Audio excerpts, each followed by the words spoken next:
Hello നമസ്കാരം, സബീഷാണ്. Rice മാഗോസ് ഫോർട്ടിലാണ്, ഗോവയിലാണ്. Rice മാഗോസ് fort 1493 ബിജാപൂരിലെ Adil ഷായുടെ സായുധ സേനയുടെ താവളമായിട്ടാണ് ഉത്ഭവിച്ചത്. 1541 പോർച്ചുഗീസുകാർ കീഴടക്കി. ഗോവയിലെ മണ്ടോവി നദിയുടെ കിഴക്കുതീരത്താണ് ഈ കോട്ട സ്ഥിതി ചെയ്യുന്നത്.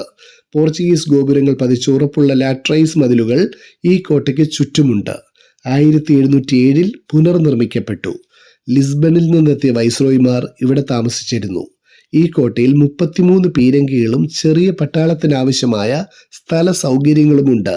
1798 മുതൽ 1813 വരെ ബ്രിട്ടീഷ് സൈന്യം ഈ കോട്ട പിടിച്ചടക്കി, പിന്നീട് ഉപേക്ഷിച്ചു. 2008 പ്രശസ്ത വാസ്തുശില്പിയായ ജെറാൾഡ് ഡ കുഹയ കോട്ടയുടെ പുനരുദ്ധാരണം നടത്തി. ഈ കോട്ടയിൽ ഹിസ്റ്റോറിക്കൽ മ്യൂസിയം ക്രമീകരിച്ചിട്ടുണ്ട്. റൈസ് മാഗോസ് ഫോർട്ടിലെ കാഴ്ചകൾ കണ്ട് ഈ ഫോർട്ടിനോട് വിട. ബൈ.